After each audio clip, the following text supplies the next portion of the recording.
I'm Tori and welcome to my channel. If you are brand new here, I make a lot of things and I teach you the best tips and tricks out there to be your best creative self. So today's video, I got a new tool, a new toy, a new tool, whatever you want to call it. It's amazing. It is this thing right here. It's called the Sentro Knitting Machine. Is that what it's called? The knitting machine. Magic Loop Loom more than a toy. So this video is not sponsored, by the way. I did spend my own money on this machine right here. You know, the reason I got this, I'm always buying new tools and new toys anyway, because I like to try different crafts that are out there. I have never knitted a day in my life. I haven't.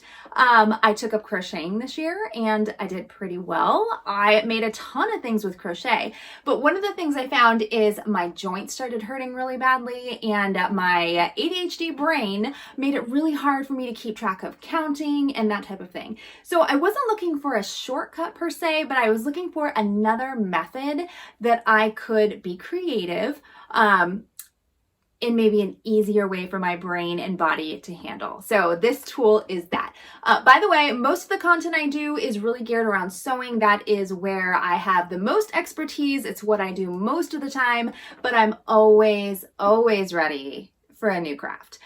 So this today, actually I opened it today and I did do a little bit of testing because before I could do an honest review for you, I needed to test out the product and see what it was all about. So first of all, the price point, it wasn't that expensive, to be honest. I was thinking something like this would be very expensive, like $100. I think I paid around $50, $55. I'll actually pop up right here how much it currently is for sale on Amazon, but I know it wasn't something that I was like, oh, this is out of reach of most people. So the price point was pretty decent. It came in this little box right here. It actually came in a big Amazon box, but it came in this little box right here. Cute little pictures. It is pink, one of my favorite colors next to yellow. And it did come with a couple of supplies. So first and foremost, and I'll get a close-up here shortly, but it did come with the loom and then it came with a few other accessories. So we'll take a look at what it came with. Before that, let me show you what I made already today so you can see the possibilities. So with fall coming up, I decided I would try my hand at pumpkins. So I made a couple of little pumpkins today. And by the way, I made all the three things I'm going to show you. I made all of these today during my day job. Now, I wasn't just messing around and not doing my job. I had some meetings today and idle hands. So I decided that I was going to do this during my meetings. And it was so fast. There are some things I'm going to teach you that will help you so you don't make the mistakes I did. But already a couple of pumpkins. I mean, yes, please. And then the one thing that everyone has said to try as your first project is a beanie. Now, I didn't use a pattern. Wah, wah. I probably should have used a pattern. But I'm the type that likes to get in there and touch it and feel it and break it so that I can report back to you what's working and what isn't working. So I used the yarn that they sent. They sent a few different sample yarns, probably to use as tester so you don't ruin your fancy yarn. But they sent a few of these in different colors, including this pink. And then I decided that I would add this black because I didn't have enough pink to finish this beanie. Now, the weight is really important because these two are similar weight, but I started like a test one at first, just using different weights to see what happens. And just like with knitting or with crocheting, since that's what I'm familiar with, if you use different weights, it changes the way that it looks. So in this case, they're the same weight. So this is the first thing that I actually made. I'm almost finished with it. I haven't quite decided how I'm going to finish it because I made this little piece right here a little too long. I would have liked it about half that way instead of the full length. But what I think I'm going to do to fix that, I'm just going to turn it under and then I'm gonna I'm gonna crochet probably this to the inside. So it'll be a little thicker here. It'll be like a little band. And then I haven't decided if I'm going to add a pom-pom or not. So stay tuned for that. But this took me, being my first one, took me probably an hour. And that's because I did have to figure out how everything worked. And then the pumpkins I did most recently, and those are actually a really fast project. Besides finishing all the edges and stuffing and all those things we have to do anyway, as we're wrapping up the projects we're working on. So let's take a closer look at what came with the machine. I'll show you how to cast on, how to make something simple like a beanie. We'll just do a quick little beanie, and then how to cast off. And then I'll give you my overall review at the very end. Stay tuned. So first of all, in the package, you are going to get a few different tools. So number one, you're going to get this little booklet, and the booklet will give you some starter instructions. Make sure to read through those. I'm the type of person that likes to dive right in. However, I did read through these. I also watched a bunch of YouTube videos. Well, by a bunch, I mean like two, that really showed me specifically what I needed to look for so that I could be successful. And so, make sure to read this. Also, it comes with a few different accessories. It's going to come with some of the needles. You will need these to finish off your projects. You may have some if you do any sort of fiber art at all, including a little mini crochet hook and your needles. It did come, like I said, with some yarn. With this particular machine, this is the Sentro. I didn't even mention what it was. It is the Sentro 48 pen. This can use all types of thread, maybe not the chunkiest, but like even this weight right here. I think worsted weight is what it says is the best, but so far I haven't had any problem with any of the yarns that I've chosen. Now here is our beautiful knitting machine, the knitting loom right here. And a couple of things to take note: the legs do not come attached. You have to attach them. They do have suction cups at the bottom. I had to get my husband to put those in because they were really too hard for me to put in. There is an automated counter when you do a tube, not for when you do the flat panels, but when you do the tube. I find this useful. One little tip I did find out: a number of people said that this breaks really quickly, so you can always get additional ones if you need this, and this is very helpful for me. This is your tensioner, so you know, you need to have that tension to get really even stitches, so you will want to use this. There's 3 different levels of tension. Actually, I think there's 4, but the book will tell you which ones to use. You'll find which works best for you. I found that this first one and the last one, which is the lightest, works really well. Then over on this side, we have our little hand crank where you can go forward and backward depending on what you are making. So these are your pins. This is a 48 pin, and the white pin is actually the last pin in the row. So this is number 48. Now, one thing I do want to point out, I actually added a little nail polish to the top here. I was using this, I just got it yesterday. I started recording this video yesterday and then ended up going on TikTok live. And as I made another project, I realized I need some sort of indicator here. So I just added a little nail polish. It's still smooth. The yarn will still slide right off of it. But this is going to give me a heads up when I'm getting to the last pin, and that'll help with my brain. So just a suggestion there, that really helps for me.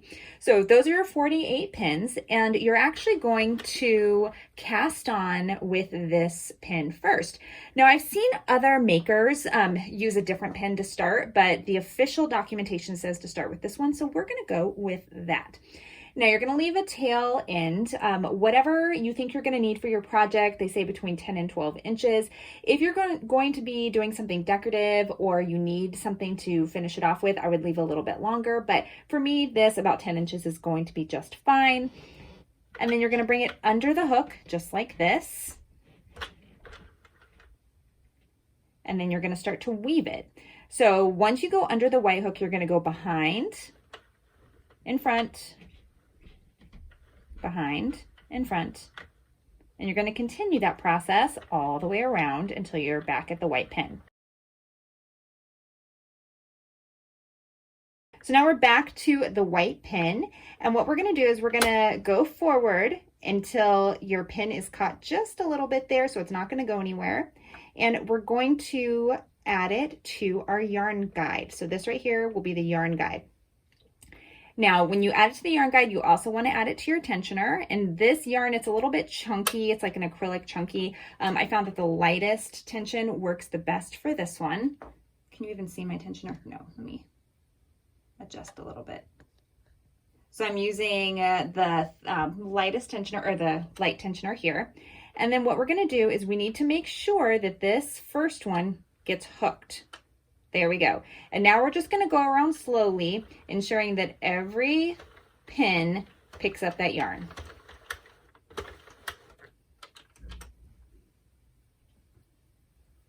Make sure that I have enough yarn unpooled.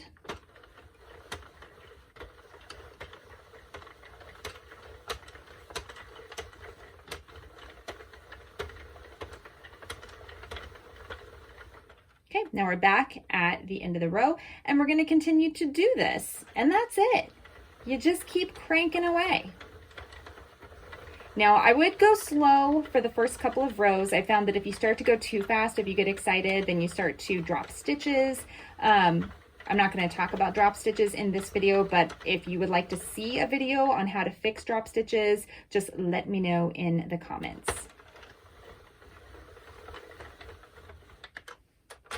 Okay, so I've gone a couple of rows, and I forgot to set my counter, but I definitely want to do a counter on this one. I think I'm going to do about 45 rows because I'm going to make a little fisherman's cap beanie for my brother. So all I'm going to do now is continue until I get to the desired rows that I want.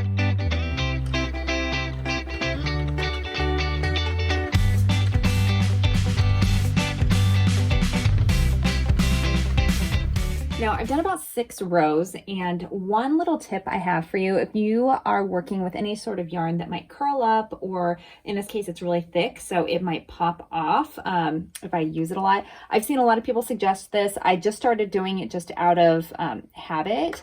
So I'm taking these little clips and they're working like weights, and I'm just gonna put a few of them right across from each other so it's even, just to prevent it from doing a lot of curling. And I got these at the Dollar Tree for a pack of like, I don't know, 20 or something. All right, so we'll go with that and see how it goes.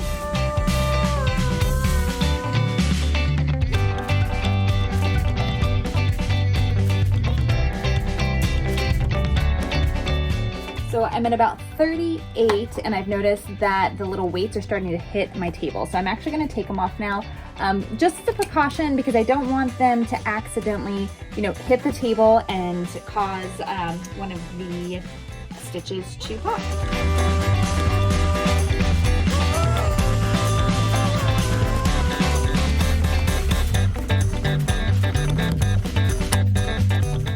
So I'm at about 43, and I'm at the end of my yarn. So I'm just going to show you really quickly how to add yarn, because this is something that is for, something that can happen even with your first project. Maybe you're using up a bunch of, waste yarn and you're doing different layers, or you want to change colors. This is really super simple with this machine. You don't have to do any sort of magic knot at all. All you're going to do is tie it in a double knot. That is it. You do want to keep your tails pretty long on this knot though, because you can weave those in at the end. It'll be on the inside, but you also don't want them to pop out of the project. Now, another little important thing to keep in mind, because there's a knot here, this cannot be in your tensioner or else it will pop off and break. So you're just going to continue with your process. Okay. And then when it goes through the threader, you might have to actually take it out if it's a little bit thicker. Make sure it goes under your needles, however that is. In case in this one, you might have to do a little adjusting. I'm going to put it back in the yarn threader. There we go. Just making sure there's no pop stitches. Put this back in the tensioner, and then continue. And I only have a few more rows that I want to get, but it was definitely important. So I had enough yarn to finish. and we'll do a couple more rows. All right, now I have done a total of 45 rows. I'm coming back up on my white needle. And so this is the scary part. This is the part where you're going to cast off. I have certainly made mistakes here. You don't want to accidentally pop off any of these stitches. You just spent some time. It wasn't that much time, luckily, but you did spend time working on this, and you don't want to ruin your project. So first thing we're going to do is we're going to crank it until the white, right, the white pin has that black thread underneath it. Okay, now the way I'm remembering this, because I keep forgetting, whatever one you start with is the one you end with. So that's how I'm going to remember this going forward. So because I thread, or I cast on, starting with this one, I'm always going to end with this one as well. And that goes for when I'm going to pull off the yarn. Now, you also need to cut your yarn so you have enough to go around the project. So really super simple. Just pull it around the diameter. I mean, it doesn't have to be perfect. It just has to make sure it doesn't pull. So we have about that much.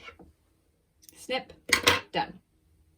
Okay, take it out of the tensioner. Again, make sure it's under that white pin right there. Take it out of the threader. And you can just hold it up. You can put it in the center. And we're going to go around one more time without having this threaded, but stop when the white needle gets here. When the white pin gets here, do not go any further. You will potentially ruin your project.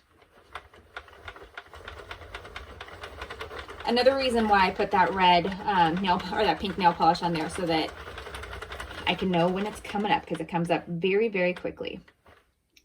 Okay, so here we are back at this spot. So this is when we're going to get our needle. And remember, it came with a few different needles. Play around with whichever ones you think would work best. I actually have a needle that I think I'm going to try later. It's curved, and I think that would help me. But for now, we're going to go with this. So remember, whichever one you start with is the one you end with. And we are going to get this, if I can get it, because I think I went a little too far. Okay, so we're going to pick that one up. All right. So we're going to pick, I think that's right. Yep, we're just going to pull that. So we're going to pick that one up. It's a little loose. Am I doing this right? I think so. And then we're going to pick up the next one. And essentially we're just like whip stitching to prevent this from unraveling. And we're going to do this for a few stitches. Don't pull too hard on them, because they will pop off of the machine since they're not locked down. We don't want that to happen.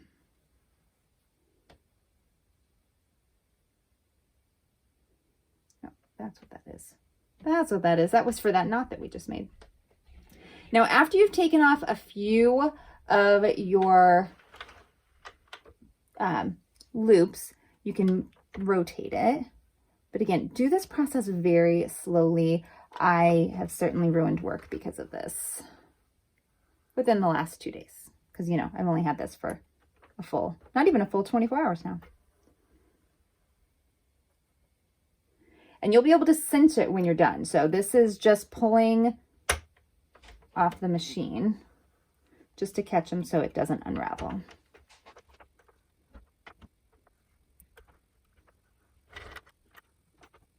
Oh, see, I just pulled that one off. Okay, this is a good learning experience. If it pops off, you can still catch it. Just make sure you're paying attention. That's why you want to go slow and careful.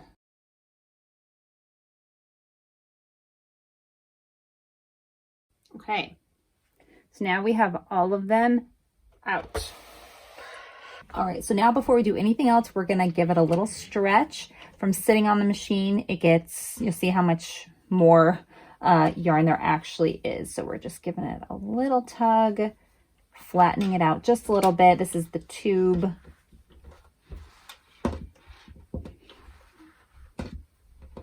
I mean, imagine the possibilities with a tube. There's so many things you can do. Okay, excellent. So now what we're going to do is we're actually going to cinch. So we still have our yarn attached here. So we are just going to start pulling, and then what's going to happen is it's going to cinch. Now, if you missed any of those loops, it'll unravel, which is why it's really important that you get every one of them. And we're just going to tug this, tucking the ugly side to the inside. Okay, so this is going to be the top of our beanie. Look at this. Okay, now to close this off, I would actually turn it inside out just so that you're not going to see the stitches. So we have it. Pull that through the center. Okay, we're going to tighten her up just a little bit more. And then we will just weave the top together.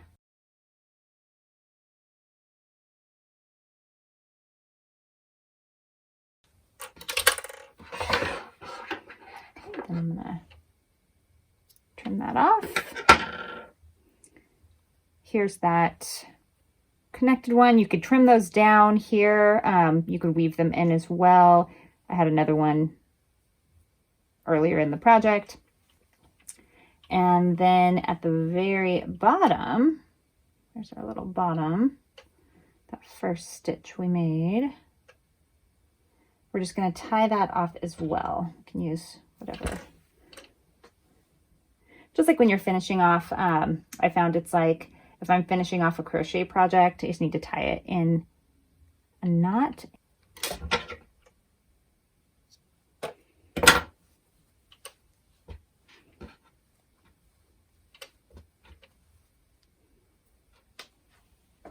All right, here we go. It turned out so well. So would I recommend, I'm gonna give it a 9 out of 10. I would 100% recommend it. The only reason I'm not giving it a 10 is because it definitely is a little rickety. When it moves, it kind of slips around a little bit. But other than that, it was so user-friendly. With holidays coming up, I think it would make a really great gift. And the machine would make a really great gift, but also you could make a bunch of really great gifts. So I'm gonna start a series on this because I know I'm gonna be making a ton of projects. So if there's anything that you wanna see me make with this machine, in fact, I'm gonna try to recreate this, which is my favorite sweater. It's from Urban Outfitters and I just love it, and we'll see if I can recreate something similar. And if there's anything else you wanna see, let me know in the comments and I'll give it a go. So don't forget to like and subscribe if you like this video, and until next time, everybody, see ya!